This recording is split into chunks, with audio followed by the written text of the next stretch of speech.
gelombang fitnah. Tema kita pagi hari ini adalah tentang mencari kawan yang berakhlak, sebuah kajian yang sangat penting buat kita semua. Yang kajian ini akan secara langsung disampaikan oleh guru kita Al-Ustadz Abu Haidar As-Sundawi hafizahullah ta'ala, langsung dari studio Radio Tarbiyah Sunnah di Desa Selacau, Kecamatan Batu Jajar, Kabupaten Bandung Barat. Kami mengundang antum semua para pendengar dan pemirsa dan juga para netizen untuk bisa bertanya kepada Al-Ustadz mengenai materi yang disampaikan nanti, dan secara langsung bisa antum tanyakan melalui telepon di nomor 02286862637 atau melalui pesan singkat di nomor 081122771476.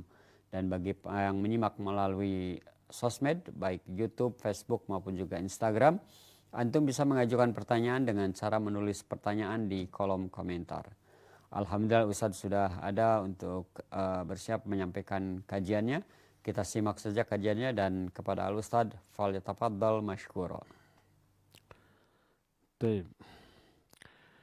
Bismillahirrahmanirrahim. Assalamualaikum warahmatullahi wabarakatuh. Alhamdulillahilladzi hadana lihadza wa ma kunna linahtadiya laula an hadana Allah. Wa asyhadu an la ilaha illallah wahdahu la syarikalah.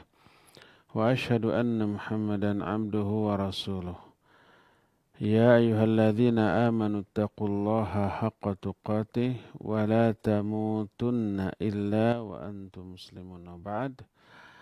Para pendengar Radio Tarbiyah Sunnah Bandung di mana saja Anda berada, para pendengar radio-radio lain yang juga ikut merelai kajian kita ini, juga para pemirsa TV manapun yang ikut gabung pada kajian kita pagi hari ini, serta para netizen melalui akun manapun di mana saja Anda berada. Alhamdulillah kembali kita berjumpa dalam kajian Benteng Wanita Muslimah. Salah satu di antara benteng wanita muslimah adalah akhlak. Akhlak yang baik, akhlak yang mulia menjadi benteng yang sangat kuat bagi seorang muslimah di dalam menghadapi gelombang fitnah di masa sekarang atau masa kapanpun, ya. Kita sedang membahas bagaimana cara memiliki akhlak yang mulia. Salah satu cara yang harus kita tempuh untuk memiliki akhlak yang mulia adalah musahabatul akhyar wa ahlil akhlaqil fadilah. Bersahabat, berkawan dengan orang-orang yang baik, orang-orang yang memiliki akhlak yang mulia. Allah Azza wa Jalla di dalam banyak ayat memerintahkan kita untuk bersama-sama orang-orang yang soleh, orang-orang yang mulia, orang-orang yang jujur, orang-orang yang berakhlak yang baik. Salah satu di antaranya adalah surah At-Taubah ayat yang ke-119. Allah berfirman, Ya ayyuhalladzina amanu taqullah wa kunu ma'as sadiqin. Hei orang-orang yang beriman, bertakwalah kalian kepada Allah Azza wa Jalla dan hendaklah kalian bersama-sama orang-orang yang jujur, orang-orang yang benar, orang-orang yang saleh. Nabi Sallallahu alaihi wa alihi wasallam sudah mengingatkan tentang pengaruh dari kawan bergaul. Bisa mempengaruhi agama kita, bisa merubah akhlak kita yang baik menjadi buruk, yang buruk menjadi baik, tergantung kawan bergaul kita. Beliau menyatakan, Al-mar'u ala dini khalilih, falyanzur ahadukum may yukhalil. Seseorang itu agamanya sangat bergantung kepada agama kawannya. termasuk tingkah lakunya, termasuk karakternya, termasuk kelakuannya, termasuk akhlaknya. Falyandur mayu khalil, maka hendaklah setiap kalian memperhatikan dengan siapa dia berkawan. Berkawan dengan orang yang berakhlak buruk akan menyeret kita kepada akhlak yang buruk pula. Berkawan dengan orang yang berakhlak baik akan menuntun kita menjadi orang yang berakhlak baik pula. Sebuah peribahasa dalam bahasa Arab menyatakan as-sahib sahib. As-sahib maknanya adalah sahabat. Sahib itu yang menyeret, yang menarik. As-sahib sahib. Sahabat itu bisa menarik kita, menyeret kita. Kepada apa? Kepada karakter yang dimiliki oleh sahabat kita. Dalam salah satu hadis yang diterima dari Abu Musa al-Ash'ari radhiyallahu an, hadis ini sahih riwayat Imam Bukhari dalam kitab Sahih Bukhari. Berkata Rasul sallallahu alaihi wa alihi wasallam, "Mathalul jalisis salihi wal jalisis su kamathali sahibil misk wa akiril haddad. La ya'dimuka min sahibil misk imma tashtarih aw tajidu rihah. Wa kirul haddad yahriqu badanaka aw thawbak aw tajidu minhu rihan khabithah." Kata Nabi SAW, perumpamaan atau gambaran kawan bergaul yang baik dengan kawan bergaul yang buruk.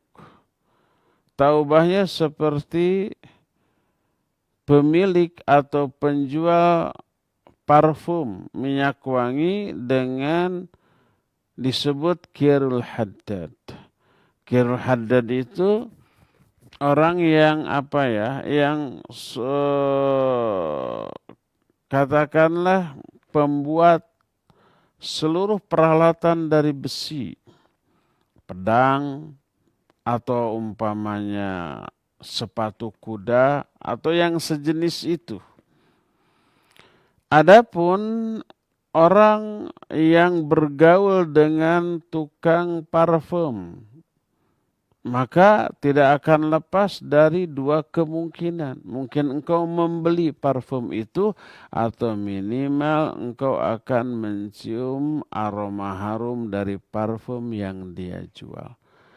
Yang jelas menguntungkan. Kadang-kadang kalau kawan kita itu penjual parfum tersebut baik, kita bisa dikasih gratis. Atau dikasih untuk tester nih, coba. Minimal wangi. Minimal kita mencium bau wangi dari parfum yang dia jual. Adapun kalau kamu bersahabat dengan tukang pandai besi, ada dua kemungkinan.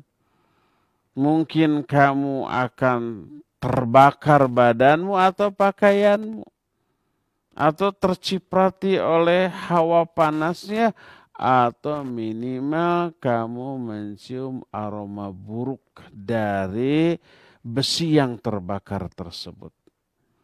Ini gambaran betapa besar pengaruh kawan bergaul. Makanya berkata Abu Hatim rahimahullahu ta'ala, beliau menyatakan al-aqilu yalzamu sahbatal akhyar wa yufariqu sahbatal ashrar. Lianna mawaddatal akhyar sari'u ittisaliha bati'u inqita'iha. Wa mawaddatul asyrar sari'u inqita'iha bati'u ittisaliha. Wa suhbatul asrar su'udhan bil akhyar. Wa man khadana al asrar lam yaslim minad dukhul fi jumlatihim. Falwajibu 'alal aqil ay yajtaniba ahlar raib li'alla yakuna muriba. Fakama anna suhbatal akhyar turithul khair, kadzalika suhbatul asyrar turithus syarr. Kata Abu Hatim, orang yang berakal, orang yang cerdas, akan selalu bersahabat dengan orang-orang yang baik. Dan menjauhi untuk bersahabat dengan orang-orang yang buruk, orang-orang yang jahat. Kenapa demikian? Karena mencintai orang-orang yang baik itu sangat cepat untuk bisa bergaul secara akrab, bersahabat, dan bersaudara. Dan sangat lambat atau sangat jarang berakhir dengan terputusnya hubungan tersebut. Berakhirnya dengan permusuhan. Itu sangat jarang. Kalau bersahabat dengan apa? Dengan orang-orang yang baik. Orang yang baik akhlaknya, baik agamanya, baik tingkah lakunya. Itu menyenangkan, membuat kita lebih menyukainya, lebih menyayanginya, lebih mencintai. Sehingga persahabatan menjadi akrab, bahkan lebih dari sekedar persahabatan, bisa terjalin ukhuwah persaudaraan. Berkata Al-Ghazali yang kemudian dikukuhkan, dinukil oleh Imam Ibn Qudamah Al-Maqdisi dalam kitab Mukhtasar Minhajul Qasidin. I'lam rahimakallah annal ulfata thamratu husnil khuluq wal furqa thamratu su'il khuluq lianna husnal khuluq yuthmiru tahaba wa ta'allufa wa tawafuqa wa su'al khuluq yuthmiru tabaguda wa tahasuda wa tadabura. Ketahuilah wahai saudaraku bahwa persatuan dan persaudaraan, persahabatan, persatuan, persaudaraan itu buah dari akhlak yang baik. Sebaliknya permusuhan, perpecahan itu buah dari akhlak yang buruk. Karena akhlak yang baik akan melahirkan saling menyayangi, saling mencintai, persatuan, kesatuan, dan persaudaraan. Dan akhlak yang buruk akan melahirkan saling benci, saling dengki, dan saling memusuhi. Berdasarkan hal itulah, maka akhlak sangat besar pengaruhnya kepada hubungan antara kita dengan kawan kita. Jadi bersahabat dengan orang yang baik akan semakin mempererat persahabatan, bahkan persaudaraan, sehingga melahirkan persatuan dan kesatuan. Sangat jarang berakhir dengan permusuhan. Sedangkan bersahabat, bergaul dengan orang yang buruk, sangat cepat itu hubungan akan pecah, akan terputus, berubah menjadi permusuhan. Coba aja orang yang berkawan dengan akhlak yang buruk, kata-katanya kasar, sikapnya nyebelin, ucapan tingkah lakunya banyak yang menyentuh, menyinggung perasaan, membuat sakit hati, akhirnya bertengkar, berantem, dan berakhir dengan permusuhan. Rata-rata demikian. Juga kata Abu Hatim, wasahbatul asrar su'udzan bil akhyar. Bersahabat dengan orang-orang buruk, orang-orang jahat, itu akan menimbulkan kebencian, su'udzon, curiga kepada orang-orang yang baik. Coba umpamanya rata-rata orang yang bergaul sama orang yang tidak pernah beribadah, tidak pernah sholat. Bergaul dengan para pemabuk, para penjudi, para pencuri, akhlak-akhlaknya buruk. Yang seperti itu, komunitas seperti itu rata-rata nggak suka kepada ahli masjid. Apalagi da'inya, mubalignya, ustadznya, kiainya, ulamanya. Karena dianggap kiainya, ulamanya, ustadznya, mubalignya itu usil, sering nyindir dan memojokkan mereka. Ustaz menyatakan saudara-saudara sekalian jauhi mabuk. Mabuk itu haram, mabuk itu sumber segala keburukan. Dan para pemabuk bukannya berterima kasih telah diingatkan oleh Ustaz. Tapi malah membenci. Ini Ustaz usil banget sih kepada urusan orang lain. Akhirnya tidak suka. Akhirnya benci. Akhirnya menjauh. Dan benci juga kepada orang yang menjadi pengikut ustadz tersebut. Yang rajin ke masjid, rajin ikut pengajian dan seterusnya. Maka siapa orang yang bergaul dengan orang-orang yang buruk, dia tidak akan selamat untuk masuk kepada kelompok mereka.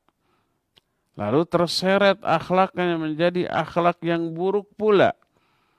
Maka wajib setiap orang yang berakal menjauhi orang-orang yang akidahnya rusak, yang ragu terhadap kebenaran agama, ragu terhadap adanya hari pembalasan, agar dia juga tidak terimbas, tertulari oleh keraguan dia.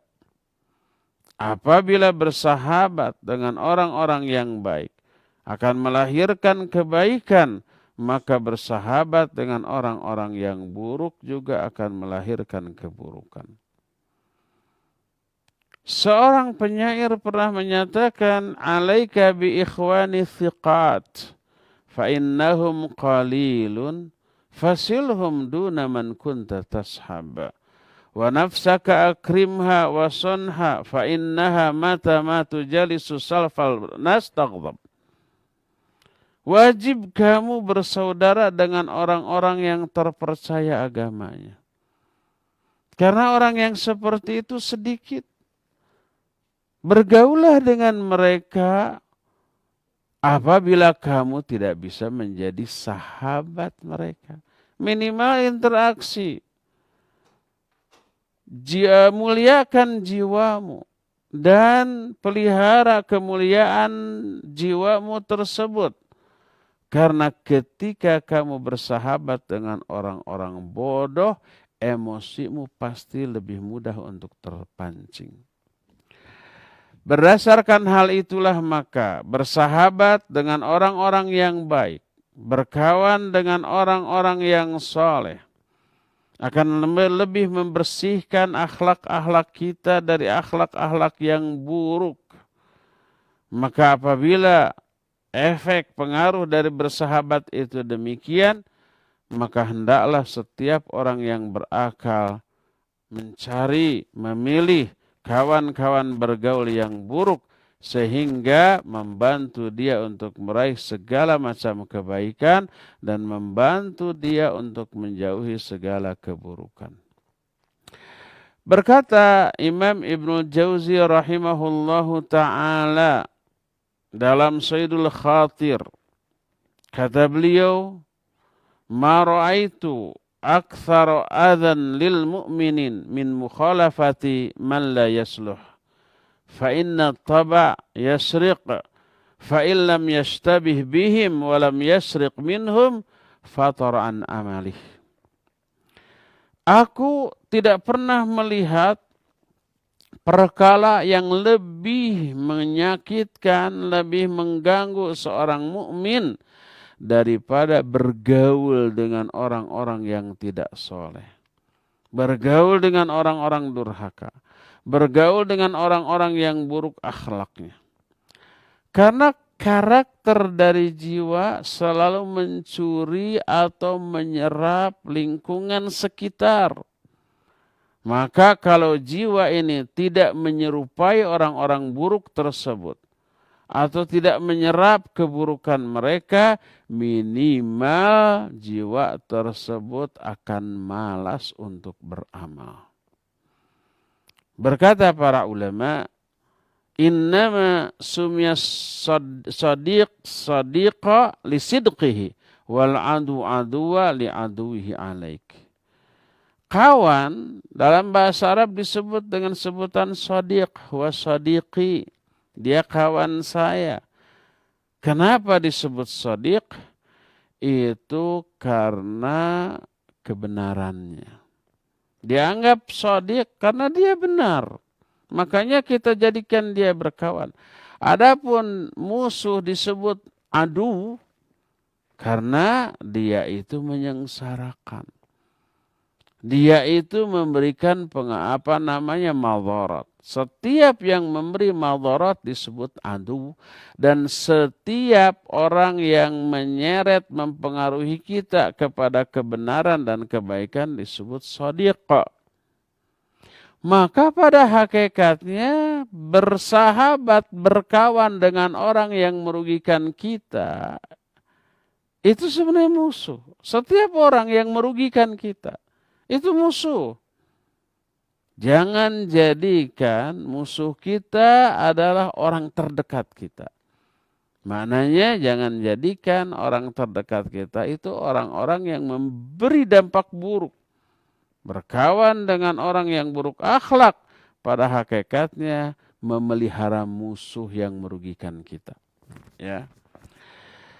Berdasarkan hal itulah maka salah satu di antara cara untuk memiliki akhlak yang mulia adalah dengan cara bersahabat dengan orang-orang yang mulia akhlaknya. Berdasarkan hal itulah maka para ulama itu seringkali menjadikan mujalasah, duduk-duduk, berangkat menemui orang soleh sebagai sebuah kebiasaan mereka. Sehingga dikatakan oleh para ulama, فَإِذَا اخْتَلَفَ الْمَرْءُ إِلَى هَؤُلَاءِ وَأَكْثَرَ مِنْ لِقَائِهِمْ وَزِيَارَتِهِمْ takhallaqa bi akhlaqihim. Apabila seseorang sering berangkat menemui orang-orang soleh, sering berjumpa dengan mereka, berziarah kepada mereka, berkunjung kepada mereka, datang kepada mereka, lambat laun orang itu akan berakhlak seperti akhlak mereka. Berkata Al-Ahnaf bin Qis, kata dia, kunna nakhtalifu ila Qis bin Asim, nata'allamu minhul hilm, kama nata'allamul fiqh. Kami sering pergi menemui Qis bin Asim, seorang ulama Ahlus Sunnah. Kami belajar akhlak kepada dia sebagaimana kami belajar fiqih kepadanya. Kalau belajar fikih dengan cara apa? Dengan cara menjelaskan secara teori. Ini tata cara wudhu, tata cara sholat, tata cara tayamum, tata cara mandi dijelaskan. Adapun belajar akhlak adalah dengan langsung meniru akhlak dari sang guru. Sahabat-sahabat murid-murid Abdullah bin Mas'ud radhiyallahu an itu sering datang kepada Abdullah bin Mas'ud. Untuk apa? Yanzuruna ila samatih wa hadih. Qal faistabihuna bihi. Hanya untuk melihat akhlaknya, petunjuknya, tingkah lakunya. Lalu mereka meniru semua akhlak, tingkah laku Abdullah bin Mas'ud tersebut. Berkata Imam Malik rahimahullah, qala Ibnu Sirin, telah berkata Ibnu Sirin, salah seorang ulama tabi'in, kanu yata'allamuna al-hadya kama yata'allamuna al-ilm. Dulu para tabi'in sering belajar petunjuk akhlak sebagaimana mereka itu belajar ilmu.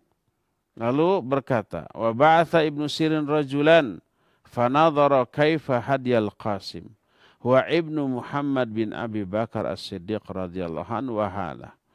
Ibnu Sirin sering mengutus seseorang untuk menemui Qasim. Qasim ini cucunya Abu Bakar As-Siddiq radhiyallahu anhu.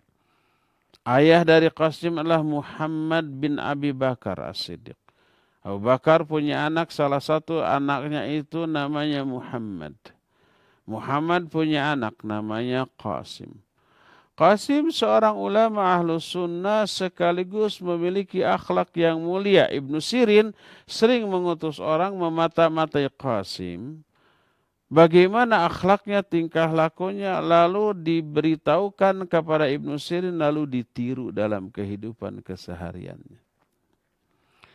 Berkata Al-Qadhi Abu Ya'la bahwa Abul Husain bin Al-Munadi dengan sanad yang sampai kepada Husain bin Ismail, dia berkata, sami'tu abi yaqul, kunna najtami'u fi majlisil Imam Ahmad bin Hanbal rahimahullah.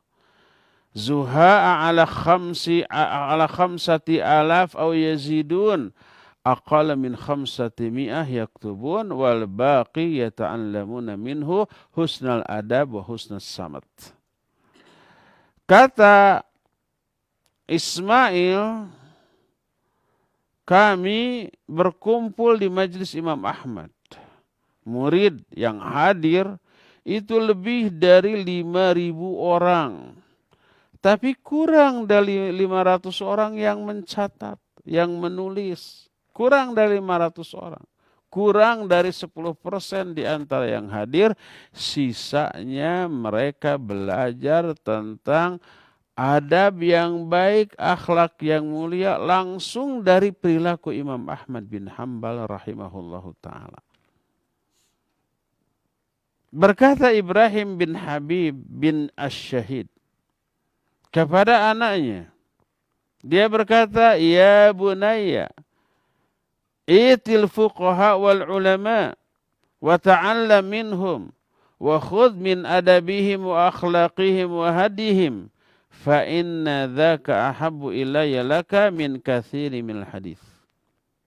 Wahai anakku, datanglah kamu kepada para fuqaha dan para ulama dan belajar dari mereka. Ambil adab mereka, akhlak mereka, perilaku mereka, karakter mereka, sifat-sifat mereka. Perhatikan lalu tiru, ambil. Hal itu lebih aku sukai daripada engkau menghafalkan banyak hadis. Menghafal banyak hadis belum tentu teramalkan, tapi belajar langsung akhlaknya para ulama langsung teraplikasikan. Karena maksud utama dan tujuan inti dari belajar ilmu adalah mengamalkan ilmu itu. Ilmu yang tak teramalkan itu menjadi dakwaan bagi pemiliknya, menjadi cercaan, hinaan bagi pemiliknya, dan kelak akan menyebabkan terazabnya orang itu di akhirat. Jadi kenapa kita belajar ilmu? Untuk mengaplikasikan ilmu itu dalam bentuk amal yang nyata. Makanya belajar akhlak dan adab langsung dari amalan para ulama itu jauh lebih utama daripada menghafalkan banyak ilmu. Berkata Al-A'mash rahimahullahu ta'ala, kanu ya'tuna Hammam bin Al-Harith yata'allamuna min hadihi wa samtih. Dulu para ulama sering datang kepada Hammam bin Harith, seorang sahabat. Mereka belajar dari akhlak, perilaku, dan tingkah laku Hammam ini. Ini menunjukkan bahwa bersahabat dengan para ulama, orang-orang yang soleh, itu memiliki pengaruh yang besar. Sampai berkata Al-Imam Ibn Qayyim rahimahullahu ta'ala. Kata Imam Ibn Qayyim, kami apabila mengalami gundah gulana, mengalami kesedihan, mengalami was-was, terpengaruh oleh syubhat dan syahwat, kami datang berbondong-bondong kepada guru kami Syekhul Islam Ibn Taimiyah rahimahullah untuk memperoleh wejangannya, untuk memperoleh nasihatnya. Tapi begitu kami berjumpa dengan beliau, hanya dengan melihat wajah beliau, seluruh kegundah gulaan kami, gulana kami sirna seketika itu juga. Hanya baru melihat wajahnya saja, belum mendengar petuahnya, nasihatnya, dan tausiahnya. Hanya baru berada dekatnya sudah adem. Belum diapa-apain itu. Ini sugesti yang luar biasa dahsyatnya. Lebih dari sugesti yang diberikan oleh seorang dokter kepada pasiennya. Pasien kan ketika sakit dari rumah banyak keluhan, datang ke dokter yang dipercaya, itu oleh dokter belum diapa-apakan itu. Baru datang ke tempatnya melihat dokternya belum dicabak-cabak acan. Dicabak belum disentuh-sentuh acan. Itu sudah merasa sembuh itu. Atau baru duduk di hadapan dokter, dokter belum ngapa-ngapain, belum memberi obat, hanya bertanya apa keluhannya. Oh ini, gitu ya. Oh silakan berbaring. Baru berbaring saja sudah adem. Kemudian oleh dokter diraba bagian-bagian tertentu, diperiksa degup jantungnya oleh stetoskop gitu ya. Itu pengobatan bukan? Bukan. Tapi pasien sudah merasa sembuh dengan itu. Belum diobati, hanya disentuh-sentuh saja. Oh, silakan duduk lagi. Bapak penyakitnya begini-begini. Nih dikasih obat. Obatnya belum dimakan. Belum diapa-apain. Hanya baru disentuh sudah merasa sembuh. Sugesti. Dulu para ulama mengalami resah, gelisah, risau, dan galau. Mengalami perasaan yang tak menentu, gundah gulana atau kesedihan. Mereka berangkat ke guru-guru mereka. Baru melihat wajahnya saja sudah hilang semua kesedihan, semua keresahan, semua kegalauan mereka.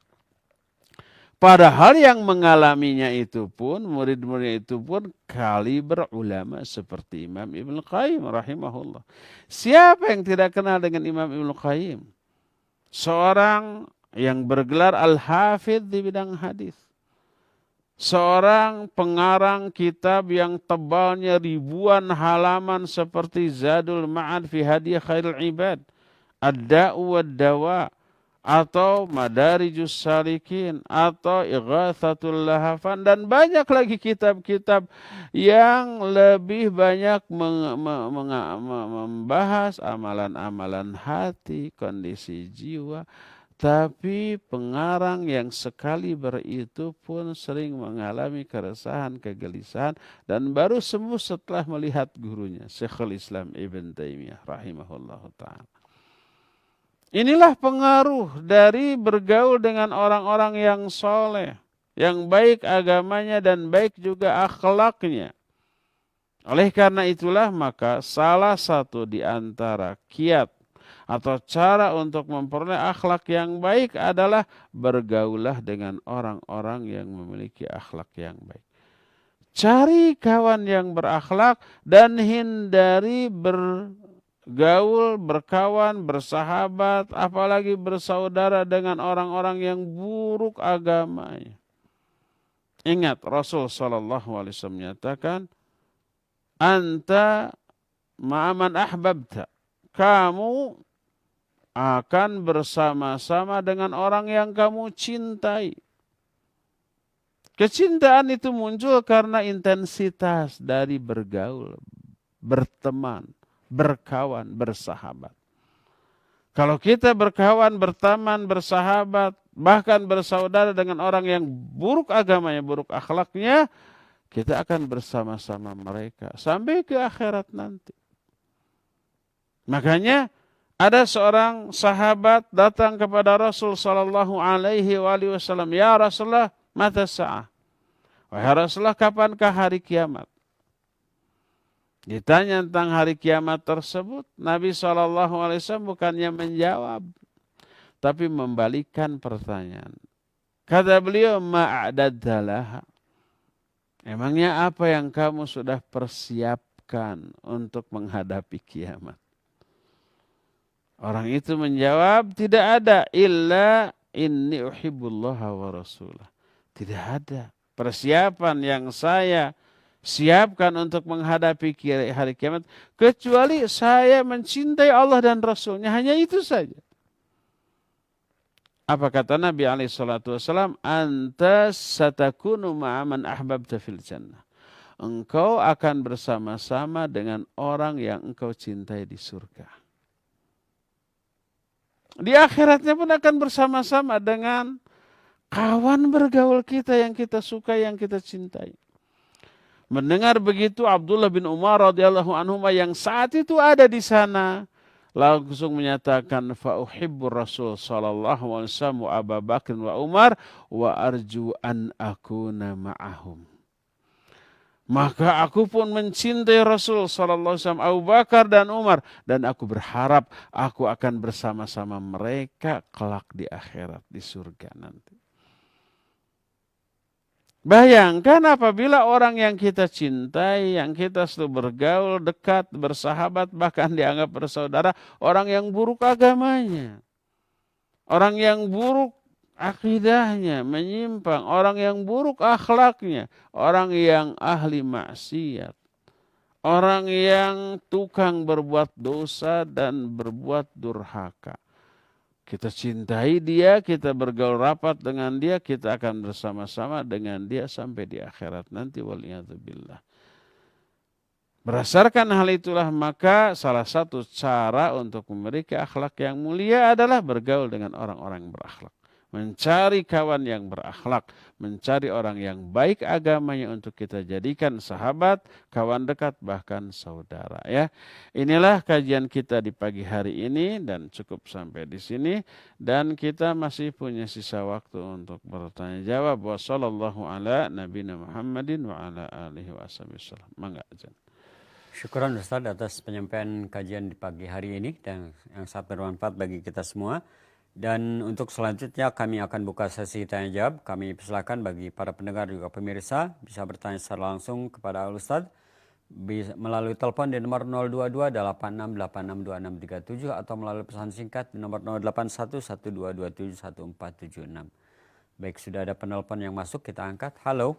Halo, Assalamualaikum warahmatullahi wabarakatuh. Waalaikumsalam warahmatullahi wabarakatuh. Monggo Pak Mul. Siap. Ustaz, saya mau tanya dengan mencari sahabat yang baik akhlaknya. Bagaimana kita mempunyai kawan baik akhlaknya, tetapi agamanya tidak ini, yang penting berbuat baik. Bagaimana, sedangkan kalau dikasih tahu, yang penting berbuat baik, itu baik atau tidak berkawan dengan orang gitu. Sekian, Assalamualaikum warahmatullahi wabarakatuh. Waalaikumsalam warahmatullahi wabarakatuh. Iya, Pak Mulyono di Margahayu. Barakallahu fiik. Bagaimana kalau ada orang yang akhlaknya baik tapi agamanya buruk? Lalu ketika dinasihati, ayo dong sholat, ayo dong ngaji. Dia hanya bilang, yang penting akhlaknya baik. Baik ke sesama, baik ke tetangga, menyantuni fakir miskin, janda-janda tua, menolong orang, ramah ke sesama, yang penting itu. Apakah orang ini baik? Orang itu bukan baik akhlaknya, tapi buruk akhlaknya. Selama agamanya buruk, maka semuanya buruk. Karena apa? Karena yang dimaksud dengan akhlak adalah bagaimana cara bersikap, bermuamalah dengan seluruh pihak, terutama muamalah kita dengan Allah, akhlak kita kepada Allah, akhlak kita kepada Rasul sallallahu alaihi wasallam walaupun beliau sudah ada. Maka orang yang baik kepada sesama manusia tapi tidak sholat, tidak saum, kalau dia wanita tidak menutup aurat, berarti akhlak dia kepada Allah dan kepada Rasulnya amat sangat buruk. Kalau akhlak kepada Allah dan Rasulnya buruk, maka tidak bisa dikatakan orang itu akhlaknya baik, sekalipun sikapnya ramah dan baik secara sosial kepada sesama manusia. Berdasarkan hal itulah, maka bila agamanya buruk, maka dia kawan yang buruk. Nanti kita terpengaruh, nggak perlu sholat lah. Yang penting sikap kita kepada tetangga bagus, baik. Mana yang lebih baik? Pas adzan ke masjid sholat atau pas adzan kita memberi makan kepada fakir miskin? Mana yang lebih baik? Pas adzan kita ke masjid atau pas adzan kita membantu nenek-nenek yang sedang membawa barang, kita angkutin barang itu ke rumahnya? Mana yang lebih baik? Kan gitu nanti. Oh iya ya, kalau ke masjid sih manfaatnya hanya untuk diri sendiri, tapi kalau membantu orang manfaatnya untuk banyak orang. Nanti keterbatasan ilmu kita mikir, oh iya benar, lebih baik sosialnya aja yang kita tingkatkan. Akhirnya kita terpengaruh dan itu buruk ya. Padahal membantu orang adalah menunaikan hak sesama manusia. Sedangkan sholat menunaikan hak Allah SWT. Jangankan gitu ya. Sekarang umpah kita karyawan di sebuah perusahaan.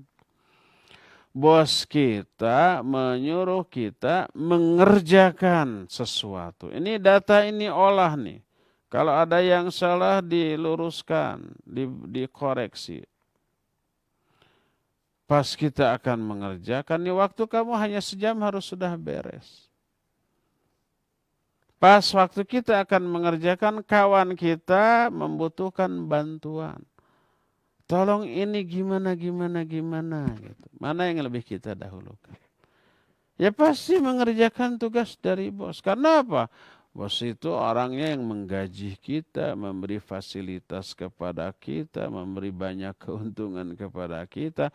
Kalau ternyata tidak dikerjakan, membantu kawan kita dulu, kita bisa dipecat. Maka rugi kita. Itu baru ke sesama manusia. Allah memberi segala kenikmatan dengan jumlah yang tidak bisa dihitung. Wa in ta'uddu ni'matallahi la tuhsuha. Memberi hidup dan kehidupan, memberi rizki, memberi kesehatan, memberikan segala macam. Lalu pas Allah memanggil kita untuk sholat. Hak Allah untuk kita tunaikan. Kalau itu kita abaikan malah menolong orang.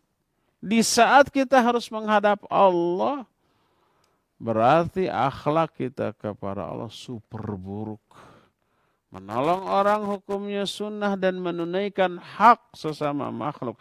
Melakukan sholat hukumnya wajib dan menunaikan hak Allah yang telah banyak memberikan berbagai macam kenikmatan kepada kita.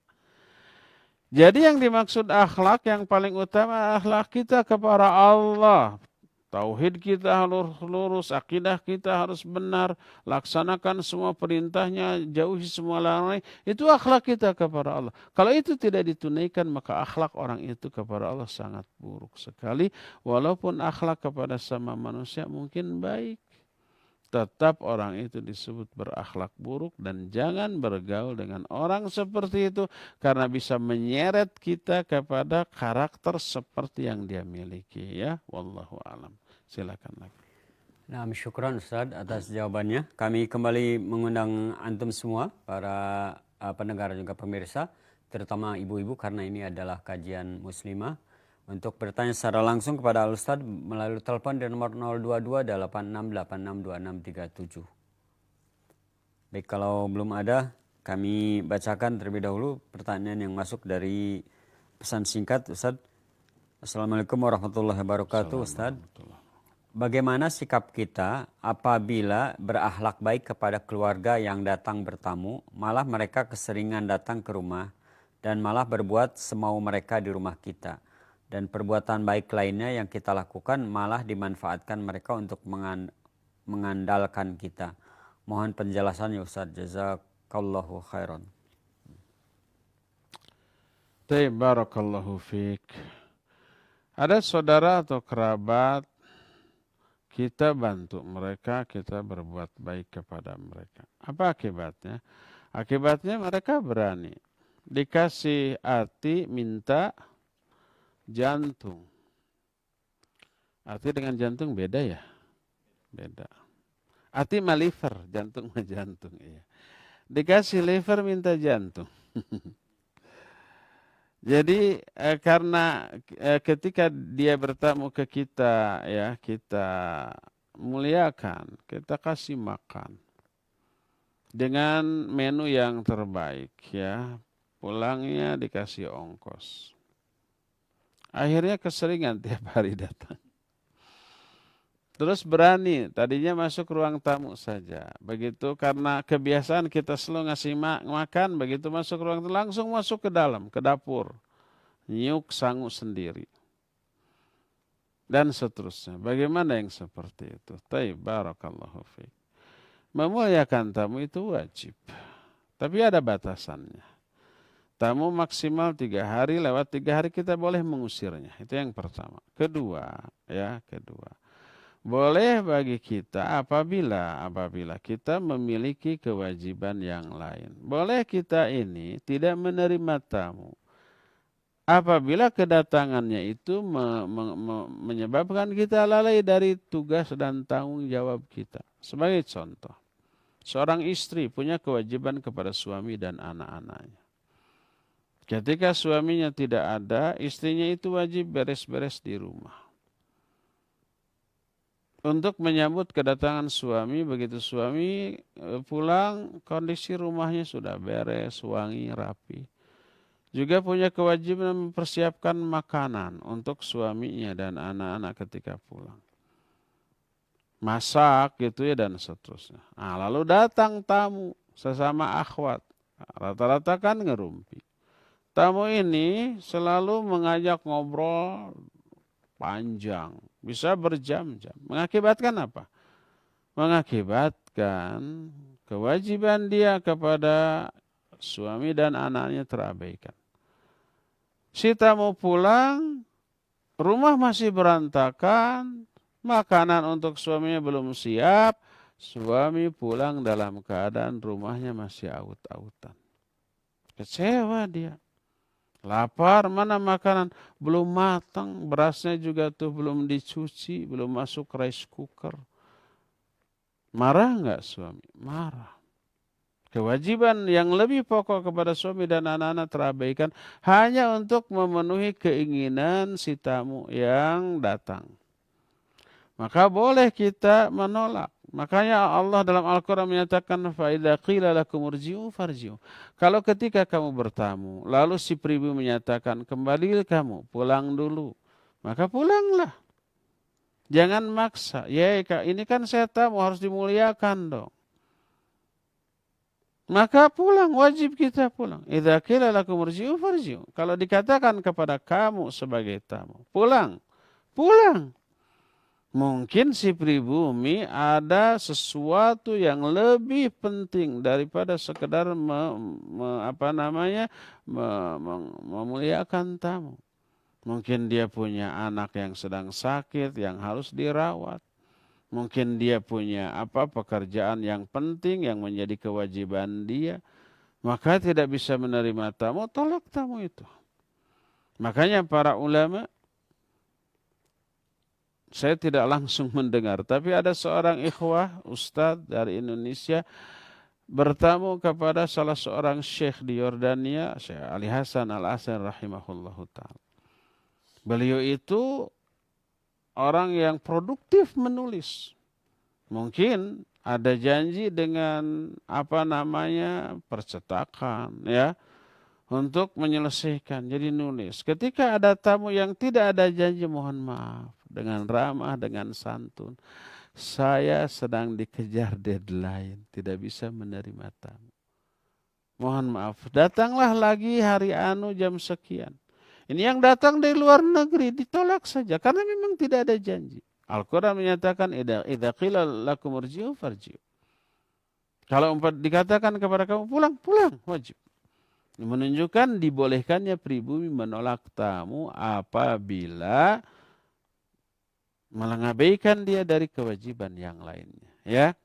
Nah, jadi apabila ada tamu yang seperti itu tak tahu diri, memanfaatkan kita, sehingga memberikan kerugian kepada kita, mengakibatkan kewajiban kita kepada anggota keluarga kita, tugas kita sebagai ibu rumah tangga atau siapapun, ya, terabaikan, maka boleh ditolak tamu itu secara baik-baik. Syariat mengisyaratkan bolehnya si tamu itu ditolak. Terlebih apabila tamu itu memberi madarat. Setiap datang menghabiskan waktu. Setiap datang gibah. Setiap datang bikin hak. Setiap datang memberi madarat. Tolak tamu seperti itu. Karena bukan maslahat tapi madarat. Bukan memberi manfaat tapi memberikan kerugian kepada kita, ya. Maka dibolehkan menolaknya. Kalau umpamanya dia itu belik, kata orang Sunda, belik itu apa ya? pundung. Nggak akan datang lagi, syukur datangnya juga hanya merugikan. Kalau dia umpamanya menyebarkan kepada orang lain, saya bertamu tidak dilayani dengan baik, muslim macam apa begitu. Biarkan, berarti itu menggibahi kita, berarti untung bagi kita. Dosa kita berguguran, pahala kita nambah. Orang-orang insya Allah tidak akan percaya kepada hoax yang dia sebarkan karena mereka mengenal kita selama ini sebagai orang yang berakhlak baik. Ya, demikian. Wallahu a'lam bishawab. Silakan lagi. Naam, syukran Ustaz atas jawabannya. Kami silakan bagi penelpon yang tadi sempat masuk bisa kembali dicoba untuk bertanya secara langsung kepada Al-Ustaz di nomor telepon 022-8686-2637. Baik, bacakan kembali pesan singkat yang masuk. Assalamualaikum, Afwan Ustaz. Bagaimana sikap kita terhadap saudara kita yang selalu mengajak untuk berkumpul atau mengobrol, yang pada akhirnya kita tahu ujung-ujungnya gosipin orang. Tapi kalau kita tidak ikut bergabung selalu dibilang sombong dan menutup diri. Jazakallahu khairan Ustaz. Iya, wa jazakallahu khairan. Tadi, orang itu berarti berakhlak buruk. Setiap ngobrol pasti bikin hoax, gosip, ngerumpi, ya, bikin fitnah, menggibahi orang. Jauhi orang seperti itu. Kalau kita tidak dengarkan, kita tidak ikut, dibilang sombong, dibilang sok suci, ya nggak masalah. Kita karakter orang seperti itu kita tahu. Kalau di hadapan kita ngomongin kejelekan orang, kalau di hadapan orang lain tak mustahil kita yang diomongkan. Yang keburukannya pasti yang diomongkan. Maka ya syukur kalau umpamanya dia menjauh bilang kita sombong, jauhi orang seperti itu. Setelah kita menasihati secara baik, mengingatkan secara baik, dia malah merespon secara negatif, sok suci kamu, merasa benar sendiri, sombong kamu, ya, merasa diri baik, ya, tak masalah diomong-omongin. Jangan berharap dipuji oleh orang seperti itu. Dan bersiaplah untuk ya dibully tadi. Kalau umpah ketemu langsung terang-terang kamu orang sok suci, merasa diri baik sendiri dan seterusnya, sombong kamu, ya siap-siap untuk begitu. Dan ketika di belakang kita siap-siap untuk digosipkan oleh orang seperti itu. Insya Allah tidak akan merugikan kita sedikit pun, bahkan menguntungkan kita. Sebaliknya kalau kita bergaul dengan orang seperti itu dijamin kita rugi. Kita akan terbawa, terkondisi untuk menggosip seperti dia. Ya, tadi peribahasa menyatakan as-sahib sahib. Sahabat itu menyeret kita, menarik kita kepada karakter yang dia miliki. Ya, wallahu a'lam. Silakan lagi. Nah, syukron Ustaz atas jawabannya. Kita kembali memanggil kepada antum tadi yang setelah masuk yang oleh telepon. Kami silakan atau memang sudah masuk? Halo.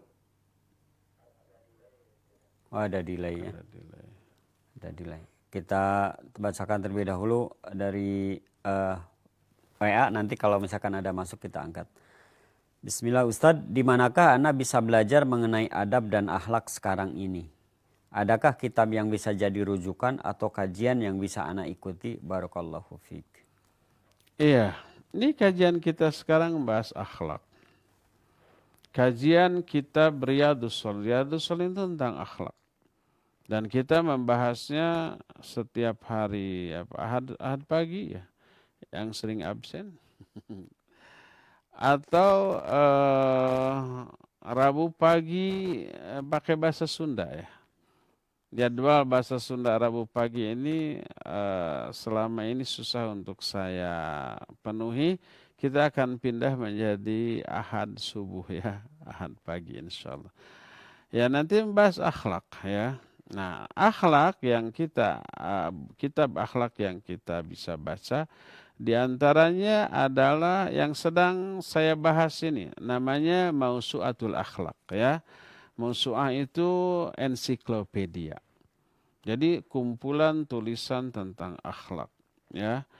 Nanti kita juga akan membahas Al-Adabul Islamiyah. Mausu'atul Adabil Islamiyah. Ensiklopedia tentang adab-adab Islami. Nah, itulah yang akan kita masukkan menjadi bagian pelajaran yang kita berikan ke para santri yang akan mondok di sini, kita bahas itu.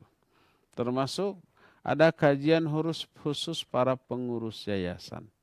Ya, setiap hari Rabu pertama kita membahas akhlak itu juga, ya. Jadi banyak kitab tentang akhlak. Pertama kitab Riyadhus Shalihin susunan Imam An-Nawawi itu berbicara tentang akhlak. Yang kedua Mausu'atul Akhlaq Al-Islamiyah yang kita sedang bahas ini. Yang ketiga Mausu'atul Al-Adab Al-Islamiyah, itu juga kita akan bahas tapi tidak di umum, itu khusus untuk para santri di sini dan juga para pengurus yayasan, ya. Demikian wallahu a'lam bissawab. Silakan lagi. Ya, na'am, syukran Ustaz atas jawabannya. Kita angkat penelpon yang sudah masuk. Halo. Halo, Assalamualaikum. Waalaikumsalam warahmatullahi. Dari siapa, di mana ini? Dari Umu Desi, Cimahi. Umu Desi. Silakan Umu Desi. Pak Ustaz mau tanya, kan kalau misalkan seorang istri meninggal dunia, kalau diridhoi oleh suaminya, dia akan masuk surga. Nah, diridhoi sama suaminya itu seperti apa Ustadz? Seperti itu aja Ustadz. Assalamualaikum warahmatullahi wabarakatuh. Waalaikumsalam warahmatullahi wabarakatuh. Iya. Seorang istri yang meninggal dunia dalam keadaan diridhoi oleh suaminya, dia akan masuk surga, ya. Ridho maksudnya ridho karena akhlaknya, karena agamanya, karena ketaatannya. Taat kepada Allah, taat kepada Rasulnya, dan taat kepada suaminya. Makanya Al-Imam Ibnu Katsir rahimahullah dalam kitab tafsirnya ketika menjelaskan ayat yang terdapat di dalam surah An-Nisa ayat 34. Fal mar'atus sholihah. Wanita yang sholihah adalah al-mar'a al-muti'atu lillahi wa li rasuli wa li zawjiha. Wanita yang sholihah itu wanita yang taat kepada Allah, kepada Rasulnya, dan juga kepada suaminya. Nah, wanita manapun yang taat kepada Allah dan Rasulnya dan suaminya, maka mau hidup mau mati suaminya akan ridho, akan suka, tanpa memandang sukunya, pendidikannya, status sosialnya, bahkan kondisi fisiknya. Mungkin kondisi fisik wanita itu jelek, goreng patut, tidak gelis gitu ya. Tapi yang menjadi daya tarik adalah agamanya. Begitu perhatian ke suaminya, ahli ibadah juga, ya. Kepada suaminya perhatian, peduli, melayani, dan seterusnya, selalu bersikap ramah, tersenyum. Tidak pernah bermuka masam. Ketika bermuka masam, dia masuk ke dalam perempuan yang nusus. Fal mar'atun nasis. Seorang wanita yang nasis, yang nusus, yang durhaka adalah seorang wanita yang al-mu'ridhah an zawjiha. Ya. Terus wal ghadibah wal mub'athih. Wanita yang berpaling dari kebutuhan suami, yang selalu marah kepada suami dan bermuka masam, cemberut di hadapan suami. Apapun sebabnya, apalagi sebabnya itu sebab-sebab yang tidak syar'i. Ada keinginan wanita itu yang tidak terpenuhi oleh suami, manyun, minta martabak, aduh hujan, manyun gitu ya. Minta umpamanya ada rujak bebek tuh, mau tolong dibeliin, malas, manyun, itu nusus, durhaka. Coba suami melihat istrinya cemberut terus, ya, bawel rewel terus, kurang perhatian kepada suami. Mau hidup mau mati suami itu kecewa kepada istrinya, tidak ridho kepada istrinya. Mati dalam keadaan suaminya tidak ridho, berarti mati dalam keadaan si istrinya itu membuat suaminya ini kecewa. Mungkin karena tidak taat, mungkin karena kurang perhatian, mungkin kurang melayani, mungkin karena akhlaknya yang tidak disukai oleh suami, bawel gitu ya. Ngomongnya itu nggak berhenti-berhenti, membuat suaminya itu rikuh, nggak betah mendengar ocehannya. Melihat ekspresi wajahnya, tidak menyenangkan suaminya. Ya, padahal Rasul Shallallahu Alaihi Wasallam menyatakan tentang kriteria wanita yang soleh. Ya, khairun nisa imro'atun idza nadarta ilaiha sarratska. Wa idza amartaha ata'atska wa idza ghibta anha hafizatka fi malika wa nafsiha. Sebaik-baik wanita adalah wanita yang apabila engkau sebagai suami yang memandangnya, dia menyenangkan engkau.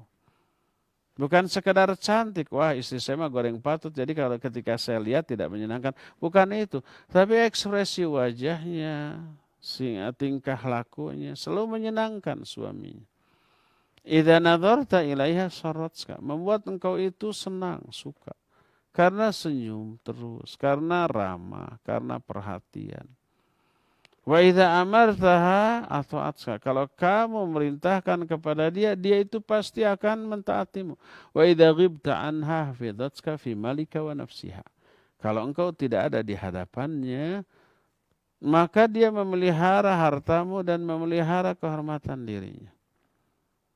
Nah, wanita yang seperti itu pasti membuat suami itu senang dan ridho, baik hidup ataupun mati. Dan ketika istrinya selalu menyenangkan suami, melayani suami, taat kepada suami, peduli perhatian kepada suami, lalu meninggal dalam keadaan seperti itu, berarti wanita itu meninggal dalam keadaan suaminya itu ridho kepada dia. Tidak benci, tidak kecewa, ya. Nah, sekarang banyak istri yang durhaka kepada suami, membuat suami nggak betah. Dia bingung, ya, mau ditinggalkan dalam arti dicerai, dia nggak tega kepada anak-anaknya. Anaknya pasti bakal kecewa berat.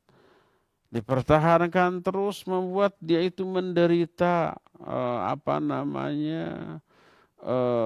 sakit hati terus, nggak betah terus gitu ya. Bingung dia. Kemudian matilah wanita itu dalam keadaan suaminya itu nggak suka. Itu ahli neraka. Sekalipun wanita itu rajin tahajud, rajin ngaji, rajin umpamanya hadir ke kajian-kajian, rajin saum Senin Kamis, apalagi yang fardu, tapi tidak taat kepada suami, hare-hare kepada suami, durhaka kepada suami. Suaminya tidak ridho kepada dia dalam keadaan hidup. Pas mati dalam keadaan suaminya juga kecewa, ahli neraka dia. Ya, demikian wallahu a'lam bissawab. Silakan lagi. Nah, syukran Ustaz atas jawabannya. Kembali dari WA yang masuk. Assalamualaikum warahmatullahi wabarakatuh Ustaz. Mau bertanya, Ana menjadi istri pelan-pelan untuk hijrah mengikuti komunitas dan kajian bersama muslimah yang lain. Tapi suami Ana belum satu frekuensi dengan Ana. Bagaimana cara kita menyikapinya Ustaz? Ana takut malah menjadi menggurui suami Ana. Syukron katsiran Ustaz. Iya, barakallahu fik. Maksud tidak sefrekuensi itu mungkin beda akidah, beda manhaj gitu ya. Jadi istrinya sudah ngaji. Akidahnya sudah terluruskan. Istilah sekarang hijrah. Manhajnya juga sudah benar. Dan mengikuti komunitas yang baik. Ikut grup kajian. Ya. Tapi suaminya belum satu frekuensi. Maknanya belum ngaji. Jadi akidahnya masih banyak penyimpangan. Manhajnya juga ngaco. Kadang ada yang akhwat yang WA pertanyaan ke saya. Sering saya umumkan saya tidak menerima pertanyaan lewat WA ya. Apalagi curhat, panjang itu macan aja balas, malas. Langsung aja di delete ya, tidak dibaca-baca acan. Jadi ada suaminya yang ingkarus sunnah, tidak percaya kepada hadis. Hanya percaya kepada Quran saja. Nah, itu tidak satu frekuensi dengan istrinya. Bagaimana cara membantahnya? Cara membantahnya, siapa yang tidak percaya hadis berarti dia tidak percaya Quran. Karena Al-Quran mewajibkan kita percaya kepada hadis. Percaya kepada hadis, selama hadis itu sahih, termasuk aplikasi dari atiullah wa atiur rasul. Taat kepada Allah dan taat kepada Rasul. Dan salah satu di antara maksud dari turunkannya Al-Quran litubayyina linnas, agar kamu, hai Muhammad, menjelaskan kepada manusia. Penjelasan ini berupa sunnah melalui hadis-hadisnya yang sahih. Allah menyatakan litubayyina linnas ma nuzila ilaihim, agar kamu menjelaskan kepada mereka dengan bahasa kamu apa yang diturunkan kepada mereka. Penjelasan Nabi SAW ini disebut sunnah melalui hadis-hadisnya yang sahih. Makanya kalau umpamanya tidak percaya kepada hadis, berarti tidak percaya kepada ayat ini. Akhirnya dia tidak sholat, karena sholat itu dari hadis. Dan hadis itu dia katakan sebagai hasil kreasi para ulama. Keliru, salah. Karena kebodohan tentang hadis, akhirnya salah faham terhadap hadis. Salah fahamnya berupa bahwa hadis kreasi para ulama. Bukan. Salah, keliru. Hadis itu juga wahyu. Sebagaimana sabda Nabi, firman Allah, wa ma yantiqu 'anil hawa in huwa illa wahyu yuha. Bahwa Muhammad SAW tidak pernah berbicara dengan hawa nafsunya. Semua perbicaranya tiada lain kecuali wahyu yang Allah berikan kepadanya. Hadis adalah wahyu. Karena Allah menjaga ucapan dari mulut Nabi SAW agar tidak keliru. Ketika Amr bin As radhiyallahu anhu selalu mencatatkan apa saja yang keluar dari mulut Nabi SAW. Hadis-hadisnya dicatat. Orang lain kemudian mengkritik, jangan semua dicatat. Sebab Nabi manusia biasa kadang-kadang marah. Ketika marah belum tentu benar omongannya. Lalu bertanyalah kepada Nabi SAW, ya Rasulullah, aku selalu mencatat semua ucapanmu. Apakah ketika engkau marah, boleh aku catat ucapanmu ketika marah? Apa kata Nabi SAW? Uktub wa ma kharaja minhu illal haq. Catat olehmu. Tak akan keluar dari mulut ini kecuali kebenaran. Jadi walaupun dalam keadaan marah tetap terpelihara, maksum dari kesalahan. Berdasarkan hal itulah maka Nabi SAW menyatakan utitul Qur'an wa mithlahu ma'ah. Aku diberi Al-Quran dan yang semisal dengan Al-Quran. Hal lain yang diberikan selain Al-Quran tapi semisal dengan Al-Quran. Kata Imam Syafi'i rahimahullah, maksud yang diberikan kepada Nabi selain Al-Quran tapi semisal Al-Quran adalah hadis. Dari sinilah beliau menyatakan hadis Nabi SAW pun wahyu. Karena dianggap semisal dengan Al-Quranul Karim. Maka tak percaya kepada hadis sama dengan tak percaya kepada Al-Quran. Sama dengan tak percaya kepada wa ma yantiqu 'anil hawa in huwa illa wahyu yuha. Sama dengan tidak percaya kepada ayat litubayyina linnas, agar kau menjelaskan kepada manusia dengan bahasamu. Bahasamu itu hadis Nabi SAW.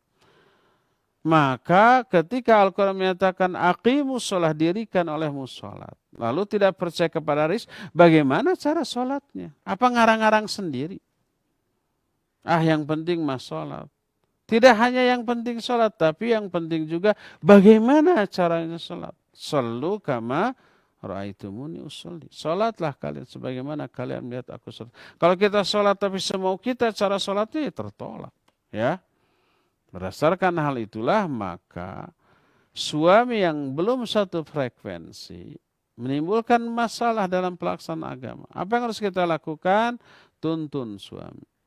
Ajak ngaji bersama-sama kita. Setel radio atau TV di rumah yang mengkaji masalah itu. Jangan nyetel dangdut. Setel kajian. Ya, yuk kita dengarkan bersama-sama. Kalau ada yang tidak setuju dengan isinya, kita telepon ustadznya. Bila perlu debat, boleh debat. Dengan cara yang ma'ruf, yang jauh dari kata-kata yang bersifat mencela, ya, menghina,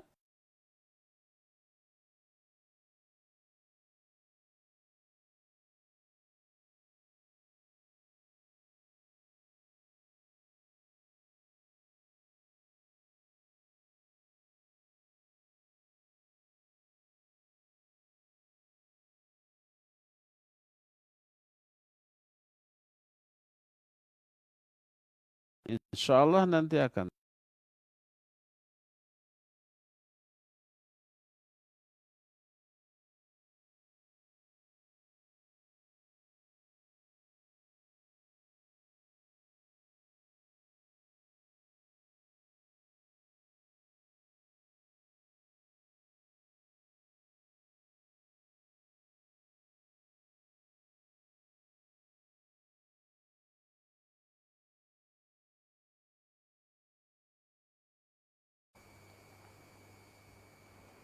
Halo. Ya, Ya. Bu, silakan. Assalamualaikum Ustaz. Waalaikumsalam warahmatullahi wabarakatuh. Ini pertanyaannya Ustaz. Misalkan seorang istri yang sedang sibuk ngurusin rumah Ustaz. Sementara suami sedang duduk santai. Terus suami itu menyuruh sesuatu pekerjaan yang sebenarnya suami juga bisa melakukannya Ustaz. Apakah istri juga harus menuruti Ustaz perintah suami itu?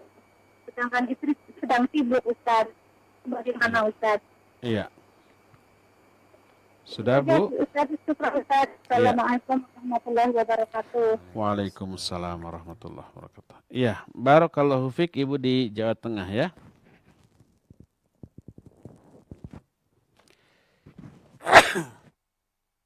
Alhamdulillah. Alhamdulillah. Yahdikumullah islih balakum. Itu bersin biasa bukan karena Covid. Mudah-mudahan insyaallah. Iya, Ibu di Jawa Tengah. Kalau ibu rumah tangga sedang sibuk, suaminya sedang santai.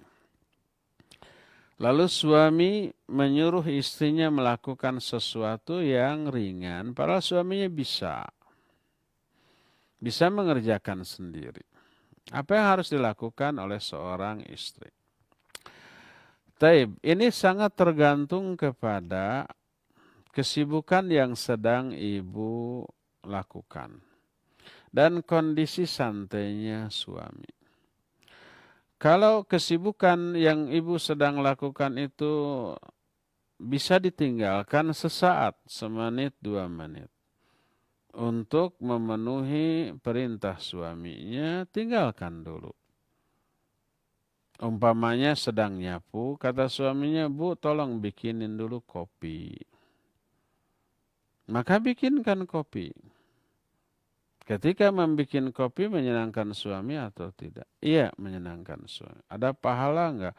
Besar. Pahalanya sebanding dengan jihad fisabilillahnya kaum lelaki.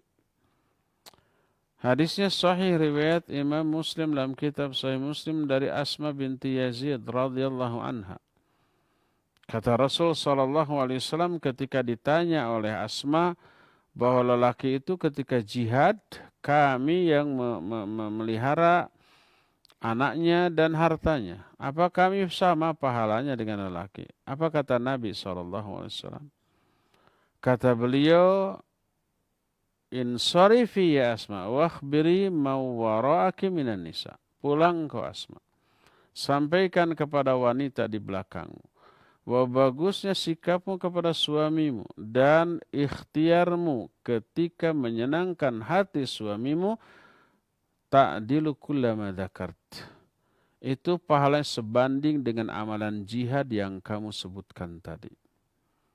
Apapun bentuknya seperti nyapu, beres-beres, nyupir, nyuci piring, nyuci baju, bikin kopi, menyenangkan suami, iya. Sebanding dengan jihad fisabilillah.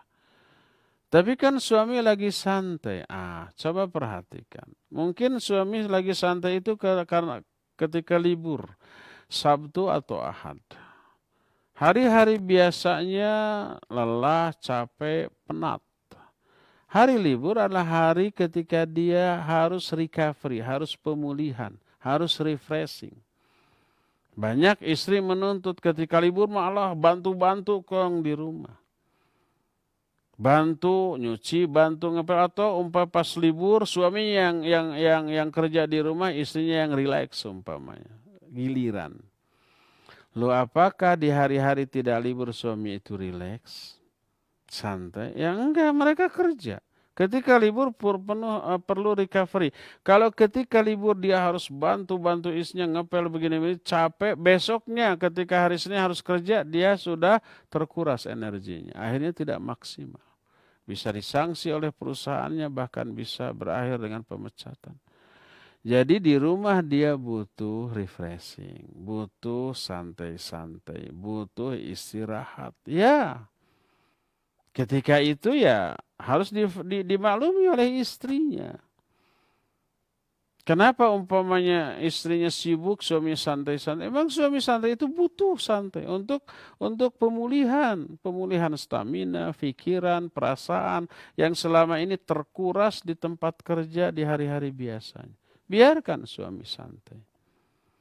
Bikinkan kopi dulu. Nggak apa-apa, nggak masalah. Ya, kalau santainya suami itu memang di hari libur yang memang dia butuh santai untuk pemulihan stamina, pikiran dan juga perasaannya. Itu kalau kalau istrinya kesibukannya itu bisa ditinggalkan. Seperti sedang nyapu, seperti sedang nyuci, seperti sedang beres-beres, kan bisa ditinggalkan.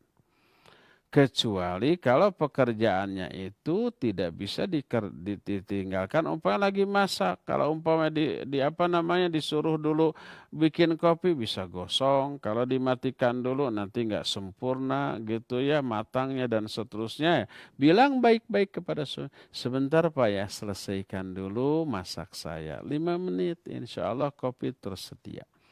Jadi kalau tidak memungkinkan pekerjaan itu ditinggalkan, bicara baik-baik ke suami dengan cara yang menyenangkan, nanti setelah ini selesai segera akan disajikan. Gitu bilangnya.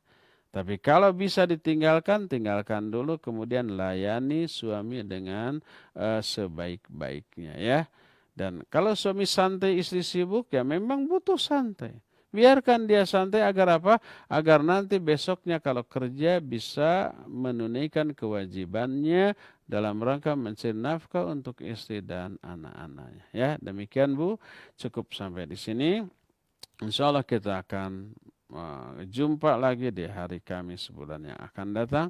Subhanakallahum bihamdik asyhadu an la ilaha illa anta astaghfiruka wa atubu ilaik. Walhamdulillah rabbil alamin. Wassalamualaikum warahmatullahi wabarakatuh. Waalaikumsalam warahmatullahi wabarakatuh. Syukran jazakallahu khairan. Kami haturkan kepada Ustaz Abu Haidar As-Sundawi hafizahullah taala atas kajian yang telah disampaikan di kesempatan pagi hari ini. Kajian rutin kajian muslimah setiap bulan di Kamis yang ketiga, dan yang telah berkenan menjawab pertanyaan-pertanyaan dari para pendengar dan juga pemirsa baik melalui telepon maupun juga melalui pesan singkat yang masuk. Dan semoga Allah Ta'ala selalu memberikan kesehatan dan juga perlindungan bagi Ustadz dan keluarganya. Dan kami juga mengaturkan terima kasih, syukron jazakumullahu khairan kepada para pendengar dan juga pemirsa atas partisipasi dalam kajian dalam kajian kita di pagi hari ini, dan yang telah mengirimkan pertanyaan-pertanyaan baik melalui telepon juga melalui pesan singkat. Namun kami mohon maaf tidak semua pertanyaan yang telah kami terima bisa dibacakan dikarenakan keterbatasan waktu, dan mudah-mudahan kita akan kembali berinteraksi dengan Ustaz Abu Haidar di kesempatan kajian yang akan datang. Sebelum kami undur diri, kami sampaikan informasi kajian live yang akan disiarkan oleh Radio Tarbiyah Sunnah dan juga Tarbiyah Sunnah Channel, yakni pada hari ini, hari Kamis, tanggal 18 Maret tahun 2021 Masehi ini. Nanti pada malam ba'da sholat Isya akan diadakan acara Aisar, Aku Bisa Bahasa Arab, belajar bahasa Arab lebih mudah, yang akan disampaikan oleh Al-Ustadz Fandi Kasbara hafizahullah ta'ala. Mulai pukul 8 malam sampai dengan selesai, antum bisa mengikutinya di Radio Tarbiyah Sunnah di gelombang 1476 AM Bandung maupun juga melalui media Tarbiyah Sunnah Channel, baik melalui Facebook, YouTube maupun juga Instagram. Dan antum bisa berinteraksi dan bertanya jawab dengan Al-Ustadz mengenai pelajaran bahasa Arab tersebut. Demikian yang bisa kami sampaikan, dan kami mohon maaf atas kekurangan dalam penyiaran kami pagi hari ini, dan kami tutup dengan subhanakallah bihamdika.